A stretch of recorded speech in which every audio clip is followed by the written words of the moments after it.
ভারত কি উত্তর দিয়েছে আমরা একটু দেখি। Ministry of external affairs government of India, এটা হচ্ছে ইংলিশে লেখা যে লেটারটা, আসল যে লেটারটা সেই লেটারটা, তবে এটার বাংলা তর্জমা আমরা করেছি আপনাদের সুবিধার জন্য।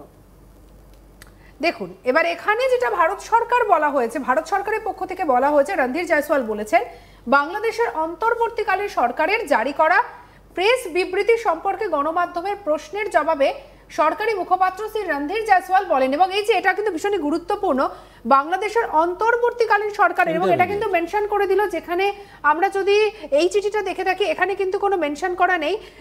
এরা বলছে যে এরা নিজেদেরকে সরকার হিসেবে এরা বলছে, কিন্তু ভারত সরকার কিন্তু এখানে মেনশন করে দিয়েছে যে অন্তর্বর্তী সরকার। তারপরে রণধীর জয়সওয়াল উত্তরে বলেছেন যে ভারতে আওয়ামী লীগের সদস্যদের দ্বারা বাংলাদেশ বিরোধী কোনো কার্যকলাপ বা ভারতীয় আইনের পরিপন্থী কোনো কর্মকাণ্ড সম্পর্কে ভারত সরকার অবগত নয়। অর্থাৎ একদম পুরো কিন্তু ক্লিয়ার কাট এখানে স্টেটমেন্ট দিয়ে দিল ভারত সরকার যে আওয়ামী লীগের ব্যাপারে কোনো কিছু ভারতে হচ্ছে কি হচ্ছে যেটা ওরা দাবি করছে এই ব্যাপারে ভারত সরকার কিছু জানে না। সরকার ভারতের মাটি থেকে কোনো দেশের বিরুদ্ধে রাজনৈতিক কার্যকলাপ পরিচালনার অনুমতি দেয় না। সুভাষিস, এখানে একটা খুব ইম্পর্টেন্ট জিনিস আছে যেটা বোঝাটা খুব দরকার। In response of the media queries regarding the interim government, এই ইন্টারিম কথাটা ভারতবর্ষ রেকগনিশন দিচ্ছে টু দ্য কোর্ট ডিসিশন, বা বাংলাদেশের কোর্ট যে ডিসিশনটা নিয়েছে ভারতবর্ষের সরকার সেটাকে রেকগনিশন দিয়ে লিখছে ইন্টারিম গভর্নমেন্ট, ঠিক আছে। অথচ এই যে চিঠিটা, এই চিঠিটা সর্বদা তারা বলে গেল আমরাই গভর্নমেন্ট। এই দুটোর মধ্যে কিন্তু ডিপ্লোম্যাটিক পার্থক্য বুঝতে গেলে আপনাকে বিরাট কূটনীতিবিদ হতে হবে এরকম কিছু না, ক্লাস 7-8 ইংরেজি জানলেই যথেষ্ট। এরপরে আসছে জিনিসটা, সেটা হলো the government of India is not aware of any anti Bangladesh activities. আমাদের কনসার্ন হচ্ছে কিন্তু ইন্টারিম গভর্নমেন্ট নয়, আমাদের কনসার্ন হচ্ছে বাংলাদেশ রাষ্ট্র, আমাদের কনসার্ন হচ্ছে বাংলাদেশের মানুষ, এবং বাংলাদেশের মানুষের নিজেদের প্রতি যে সংবেদনশীল অ্যাটিটিউড আছে, বাংলাদেশের মানুষের প্রতি যে আমাদের ভাবধারা আছে সেটা। এখানে একটা বড় কথা আছে, এইখানে কোনো রকম প্রমাণ সাপেক্ষ কোনো কথাবার্তা নেই, সুতরাং ইন্ডিয়া এরকম ফেক কথাবার্তাকে কোনোদিনই সাপোর্ট করে না। The government does not allow any political activities against other countries. বারবার করে বোঝার দরকার আছে কোন রাষ্ট্রকে এখানে অ্যাড্রেস করা হয়েছে। এইখানে কিন্তু বাংলাদেশের ইন্টারিম গভর্নমেন্টকে অ্যাড্রেস করা হয়নি, এখানে রাষ্ট্রটাকে গোটাকে অ্যাড্রেস করা হয়েছে, কারণ ভারতবর্ষের বাংলাদেশে ওয়েলফেয়ারিয়ান ফান্ডও দেয়, সুতরাং সেই রাষ্ট্রটাকে ভারতবর্ষ রেকগনাইজ করে। ভারতবর্ষ আজকের ডেটে দাঁড়িয়েও সাধারণ বাংলাদেশ রাষ্ট্রকে 100 কোটি টাকা দিয়েছে, যেমন প্রতি বছরই দিয়েছে, সেটা ওয়েলফেয়ারের জন্য, সেটা ইন্টারিম গভর্নমেন্টের গালিগালাজ খাওয়ার জন্য না, ইন্টারিম গভর্নমেন্টের মিথ্যাচারকে বারবার করে প্রশ্রয় দেওয়ার জন্য নয়। আর এই কথাটা, the press statement by the interim government of Bangladesh is thus misplaced. আমি বাংলা তর্জমাটাও একটু দেখিয়ে দেবো আমি, প্লিজ।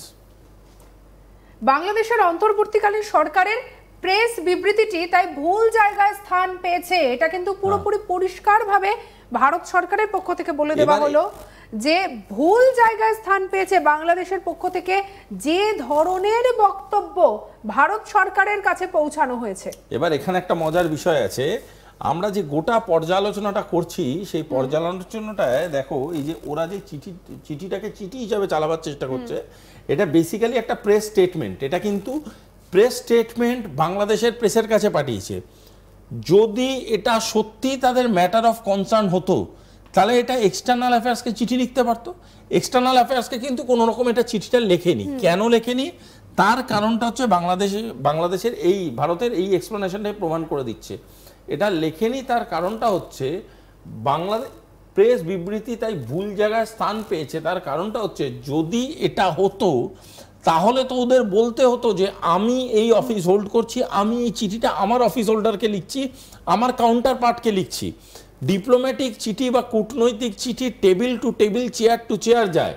কোনোদিন প্রেস বিজ্ঞপ্তি করে যে কথাগুলো বলছো সেটা প্রমাণ সাপেক্ষ তোমার জায়গা থেকে তুমি লিখতে, সেটা লিখছে না এই কারণে, কারণ তারাও জানে যে একটা ইল্লিগাল কাজ তারা করছে, যেটা তারা গভর্নমেন্ট অফ বাংলাদেশ হিসেবে পরিচিতি দিয়ে করছে। ভেবে দেখো একটা জিনিস, আমি যদি ভারতবর্ষের বুকে ফ্রেঞ্চ কাট দাঁড়িয়ে 6 ফুট হাইট থাকে, আমি বেরিয়ে বলি আমি অমিতাভ বচ্চন, তাহলে একটু মুশকিল আছে। প্রথমে বুঝতে হবে গলা ভারী আর ফ্রেঞ্চ কাট দাঁড়িয়ে 6 ফুট হলে অমিতাভ বচ্চন হয় না, 250টা হিট সিনেমা পিছনে থাকতে হবে। এই জিনিসটা এই সার্কাসটা নেই। এটা হচ্ছে একটা ইন্টারিম নমিনেটেড বডি। এরা নিজেদেরকে বাংলাদেশকে বরবাদ করার জন্য দিনের পর দিন বাংলাদেশের জমি বিক্রি করছে, বাংলাদেশের মানুষকে ঠকাচ্ছে, বাংলাদেশের রাজনৈতিক পরিস্থিতি নষ্ট করছে, বাংলাদেশের সাধারণ মানুষের মূল্যবৃদ্ধি ঘটাচ্ছে, মানে আসবাবপত্র মূল্যবৃদ্ধি ঘটাচ্ছে, এবং বাংলাদেশের সামরিক বাহিনীর মনোবল দিনের পর দিন তলানিতে গিয়ে ঠেকছে। যেই সামরিক বাহিনীকে আমরা আনন্দের সাথে ট্রেনিং দিয়েছি, যেই সামরিক বাহিনীকে আমরা দিনের পর দিন গঠন করতে সাহায্য করেছি, সেই সামরিক বাহিনী আজকে কনফিডেন্স হারিয়েছে এই ইন্টারিম বডির জন্য। একেবারে তারপরে একদম শেষ যে লাইনটা ভারত সরকারের পক্ষ থেকে বলা হয়েছে ভীষণ ভীষণ গুরুত্বপূর্ণ এবং খানিকটা মজাদারও কিন্তু সুভাষিস বাবু। ভারত বলছে যে ভারত তার প্রত্যাশা পুনর্ব্যক্ত করে যে জনগণের ইচ্ছে এবং ম্যান্ডেট নিশ্চিত করার জন্য বাংলাদেশে যত তাড়াতাড়ি সম্ভব অবাধ, সুষ্ঠু এবং অন্তর্ভুক্তিমূলক নির্বাচন অনুষ্ঠিত হবে। অর্থাৎ যে দেশে সাধারণ মানুষ, একটা গণতান্ত্রিক দেশের সাধারণ মানুষের ভোটের ওপরে তার সরকারের গঠনটাকে নির্ভর করছে, যে দেশে ভোটই হয়নি, দেশের মানুষ একটা সরকারকে বৈধতাই দেয়নি, তারা আবার কি করে এরকম কথা বলে? তাই আগে আপনারা বাবা বৈধ সরকার হয়ে আসুন, আগে আপনারা জনগণের থেকে স্বীকৃতি নিয়ে আসুন, তারপরে এসে আপনারা এরকম একটা কথা বলবেন। এখানে একটা খুব গুরুত্বপূর্ণ ইংরেজি শব্দ ব্যবহার আছে, সেটা হচ্ছে ইনক্লুসিভ ইলেকশন। এই যে ইনক্লুসিভ ইলেকশন, এই ইনক্লুসিভ কথাটা এখানে মেনশন করেছে আলাদা করে। তার কারণটা হচ্ছে আওয়ামী লীগ কিন্তু বাংলাদেশে জাস্ট একটা পলিটিক্যাল বডি না, এমন একটা পলিটিক্যাল পার্টি যে দীর্ঘদিন বাংলাদেশের ইতিহাস, বাংলাদেশের স্বাধীনতার ইতিহাস এবং বাংলাদেশের সরকার চালিয়েছে। তাই ইনক্লুসিভ ইলেকশনস বলতে ভারতবর্ষে যেটা বলতে চাইছে সেটা হচ্ছে সবাইকে নিয়ে যেন ভোটটা হয়। এরম যেন না হয় একটা পার্টিকে ধুম করে একটা ইল্লিগাল ডিক্লেয়ার করে দিলাম, অমুককে ইল্লিগাল ডিক্লেয়ার করে দিলাম, করে দিয়ে শুধুমাত্র একটা দুটো পার্টি নিয়ে ভোট হলো, একটা নামকে বাস্তে সরকার হলো, ওটা কিন্তু বাংলাদেশের মানুষের স্বার্থে যাবে না। তার জন্য বারবার এই ফ্রি, ফেয়ার অ্যান্ড ইনক্লুসিভ ইলেকশনের কথা বললো এবং will be held at the earliest, যত তাড়াতাড়ি সম্ভব। কারণ ভারত সরকার জানে যে কোনটা বাংলাদেশের মঙ্গলের জন্য সব থেকে বেশি প্রয়োজন, সেখানে যত তাড়াতাড়ি সম্ভব আর্লিয়েস্ট বাংলাদেশ ভোটটা হওয়াটা দরকার। আর সেই ভোটটায় যেন ম্যান্ডেট অফ দ্য পিপল থাকে, মানে মানুষের মতামত অনুযায়ী যেন ভোটটা যত তাড়াতাড়ি হওয়া সম্ভব তত তাড়াতাড়ি হয়। এবং যদি সাধারণ মানুষের যদি ম্যান্ডেট অনুযায়ী ভোট হয়, সেখানেই তো খেলাটা ঘুরে যাবে সুভাষিস বাবু। দেখো, রাষ্ট্র মানুষকে দিয়েই তৈরি হয়। তুমি গণতন্ত্র হও আর যে কোনো তন্ত্রে বিশ্বাস করো আর মন্ত্রে বিশ্বাস করো, মানুষই শেষ কথা বলে একটা রাষ্ট্র। অবশ্যই সেই মানুষের সব জিনিসকে মেনে, সেই মানুষের দ্বারা নির্বাচিত হয়ে যদি কোনো প্রতিনিধি, জনপ্রতিনিধি আজকে সরকার গঠন করে, যদি কোনো জনপ্রতিনিধি মিনিস্ট্রি গঠন করে, তার মানুষের প্রতি দায়বদ্ধতা থাকে।